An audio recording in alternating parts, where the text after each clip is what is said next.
24,000 piraso ng inaamag na delatang luncheon meat ang natagpuan sa isang bodega ng Bureau of Customs.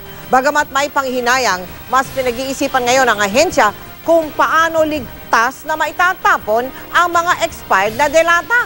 Baka raw po kasi pulutin at pilit pa rin kainin ang mga ito. Nakatutok si Mark Zambrano.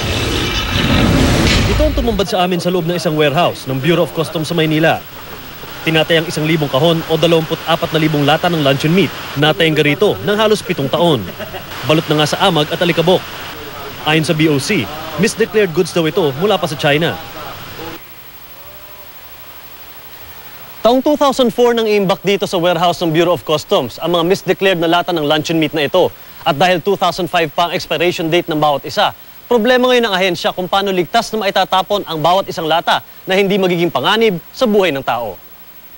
Problema raw kasi sa mga nakaraang insidente. Kapag itinapon nila sa landfill, pinupulot at kinakain naman nagbabasura kahit expired na at pwede nang makamatay.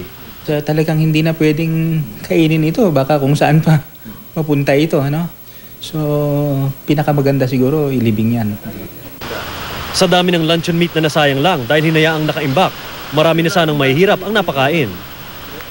Pwede naman daw sanang napakinabangan ito noon, pero hindi raw naasikaso ng nakaraang administrasyon. Maring yun na nga, may mga pagkukulang yung marahil, yung mga nakaraang nandito.